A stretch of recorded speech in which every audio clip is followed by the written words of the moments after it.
Henceforth, my brother and his wife declared, "We'll manage the household independently, so find another place to live." My mother, aligning herself with their decision, treated me as an impediment. Do they comprehend who has been footing the bills for the house? I never anticipated such disrespect. In the recesses of my mind, I resolved to take certain actions. I go by the name Carrie, a 30-year-old woman.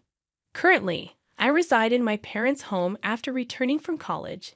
Initially, I ventured into the corporate world to forge my path, but the challenges overwhelmed me, prompting my return home.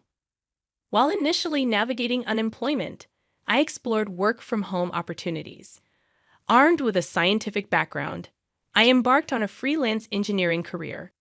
Commencing with modest projects, the income was meager, yet the experience of working independently was profoundly meaningful. In stark contrast to conventional employment, I could generate ample income without excessive social interaction. As my confidence grew, so did my workload and earnings. Within a year, my income rivaled that of a regular corporate employee. However, the predicament lay in my parents' understanding, especially my mother's reluctance to embrace my work-from-home lifestyle. My father grasped my explanation, but my mother, rooted in traditional beliefs, harbored apprehensions about what she couldn't fathom. Despite my earnest attempts to elucidate, my mother persisted with questions like, "How long do you plan on staying home?" and insinuations about the legitimacy of my online work. Despite presenting evidence of client emails and salary statements, my mother remained unconvinced.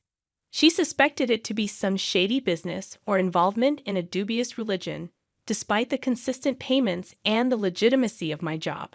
Despite my detailed explanations, my mother remained steadfast in her skepticism.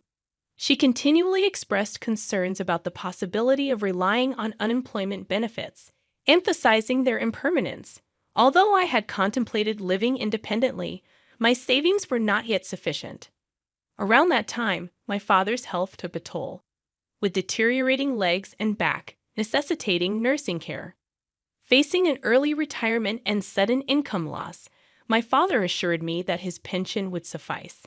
However, acknowledging my mother's spending habits, I questioned his ability to manage. His face wore the fatigue of anxiety about the uncertain future. My father had supported me through college and even when I returned home due to mental health challenges. The idea of leaving him alone and continuing to live independently troubled me. My mother, too, grappled with confusion over my father's sudden condition.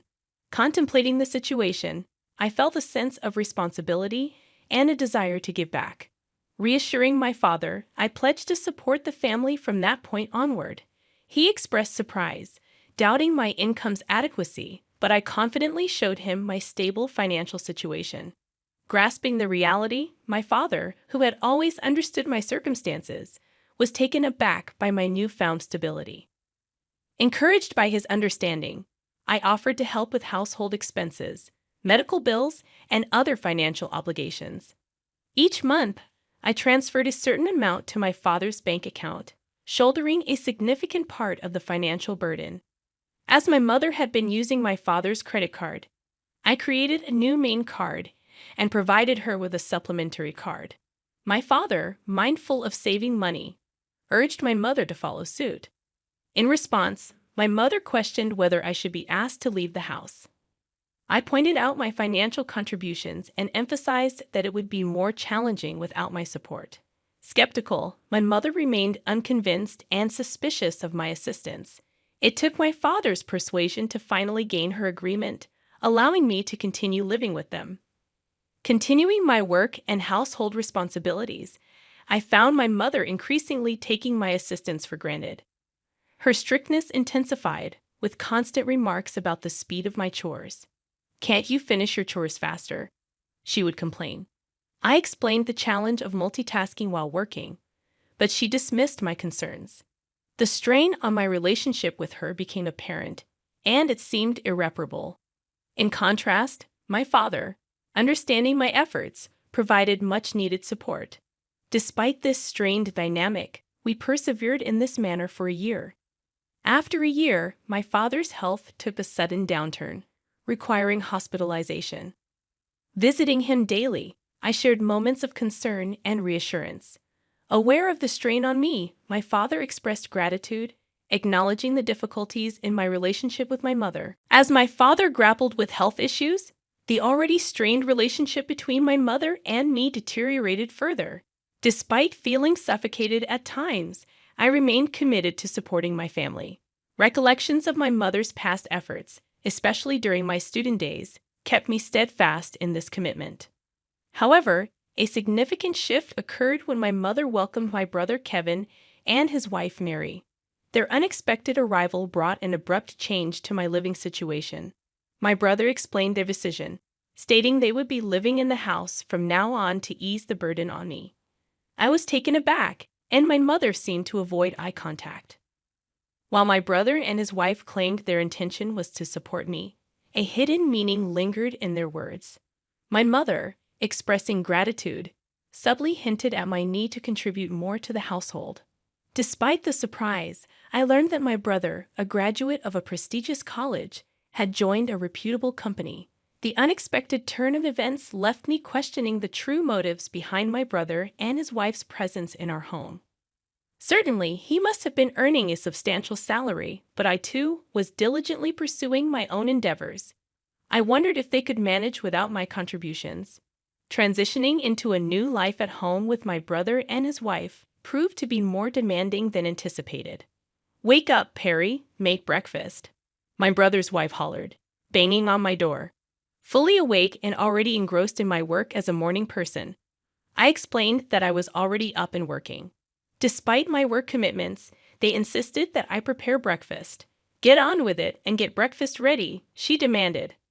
I reluctantly forced myself to assist, considering our family's usual morning freedom. Typically, we enjoyed meals at our own pace, especially when my mother and brother's wife were present. I presumed it was customary for the wife to prepare breakfast for her husband. However, my sister-in-law insisted on cooperation, and I reluctantly joined them in the kitchen. Despite my efforts, their dissatisfaction was evident. "Is this what you prepared for breakfast?" "This isn't enough," they complained. I had meticulously crafted a breakfast plate featuring soft scrambled eggs, a refreshing lettuce salad, fresh buttered toast, and a succulent sausage, thinking it would be well received. However, it seemed I had missed something. "You don't have to eat it," I retorted. But their surprise was palpable. Their reaction turned confrontational, questioning my attitude and who I thought I was. My brother, often condescending, mocked me, likely influenced by our mother. Despite explaining my work commitments, they dismissed it. "What kind of work is that? Are you crazy?" they exclaimed. Frustrated by their lack of understanding and the impact on my work, I packed my laptop, ignored their protests, and left the house. As I departed, my brother's voice echoed in the background, demanding to know where I was going. Ignoring the question, I proceeded to my father's hospital room. As I hurried into my father's hospital room, his surprised gaze met mine. "Carrie, what's wrong? You seem flustered," he observed. I recounted the recent incident, and my father, wearing a surprised expression, responded, "I didn't know they were. I'm sorry, Carrie. Don't worry about it. You can choose your own way of life." Feeling lost, I expressed concern that my mother might feel more comfortable if my brother Kevin were at home. However, my father reassured me, "You don't need to be in a place where you don't feel comfortable. All I want is for you to live happily. Live your life the way you want to live." Encouraged by my father's words, I decided to leave home. Upon returning that evening, I encountered a tense scene resembling a movie. The serious faces of my mother, brother, and sister-in-law greeted me. My brother accused me of not being at work, forcing him to take the day off. I inwardly questioned the responsibility of easily taking time off work. Their voices escalated, culminating in my brother demanding, "Get out of here. From now on, the three of us will live together. If you don't want to stay, please leave. We don't need an overbearing presence like you to support us." It was a shocking statement, and I replied in surprise, "Why?" Ignoring my protests, my brother and his wife insisted on my departure. declaring that I was no longer needed in the absence of our father. My mother, aligning with their sentiments, regarded me as a hindrance. The frustration intensified as they dismissed my involvement in the family's finances and prioritized their own concerns. Enraged by their insensitivity, I devised a plan. Initially, I transferred the money linked to the credit card my mother used daily to another account under my management. This subtle move aimed to surprise my mother when she could no longer access her credit card. I initiated a money transfer from my father's account, a crucial pillar supporting the family's financial stability. However, I ensured that only my father's medical expenses could be withdrawn from this separate account, unbeknownst to my mother. Consequently, a significant financial burden now rested on my brother and his wife. Though unaware of the intricate details of my brother's income, I was certain that he would feel the weight more than ever. After completing the necessary formalities, I gathered my belongings and declared my departure, saying, "I'm leaving this place." To my surprise, my mother, brother, and sister-in-law, who had been relentlessly harassing me, looked taken aback. Their astonishment revealed that they hadn't anticipated my decisive action, although, from the expressions on their faces, it seemed they were secretly enjoying the moment. As I announced my departure, they belittled me, expressing their relief. "You're finally leaving. We've never dealt with such a troublesome person. You're not coming back, are you?" In response, I asserted, "Of course not. Don't contact me." They smiled as I left the house, but I couldn't help but wonder what they would think after I had left. Embarking on a new life in a tranquil environment, I found solace and the freedom to enjoy my own time. Refreshed and focused, I immersed myself in my work. However, as expected, a call from my brother disrupted the peace. "I told you not to contact me. What's wrong?" I questioned. His voice conveyed surprise and urgency as he inquired about my involvement in the family's financial transactions. Confirming my role, I reminded him that I had mentioned my work several times, but neither he nor our mother had believed me. Expressing confusion, he admitted, "Well, Mom said a lot of things, and I was a little confused." Acknowledging that it wasn't my fault, he revealed a financial predicament. With my absence, they struggled to manage expenses, and my mother's spending had exacerbated the situation. Though sympathetic, I asserted, "I was able to support you in many ways because I was at home. I'm not there anymore, so you have to handle it, Carrie." I found myself in an unexpected situation when my brother contacted me, urgently requesting assistance in transferring money to his bank account. Perplexed, I asked if he was joking, given that he worked for a sizable company. However, to my surprise, my brother confessed that he had been fired from his job due to a significant mistake. His revelation left me speechless, and I realized that he might have returned to our parents' house assuming there was enough money available. Perhaps he relied on the notion of a stable pension following our father's retirement. Wanting to enlighten my brother about my financial contributions to the household, I found amusement in the thought of his astonishment upon learning the truth. His wife and my mother joined the plea for financial aid, claiming they were on the verge of running out of savings. My mother even revealed that my father refused to contribute to household finances any longer. In response, I firmly declared that I had supported them enough, urging them to work hard and support themselves. I severed communication, emphasizing my decision to distance myself from their financial struggles. My father, recognizing the strain in his relationship with my mother, consulted a lawyer and opted for a quieter life in a different place. While I continued to visit my father daily, a friend shared my brother's recent struggles. He had moved into a modest apartment, leading a frugal life.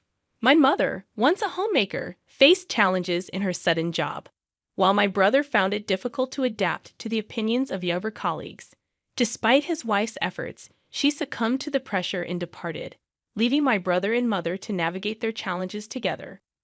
Concerns lingered for my mother, who maintained her habit of overspending, accumulating debts. However, I recognized my limitations in offering assistance. Focused on my own endeavors, I worked diligently in a comfortable living space, gradually accruing more resources.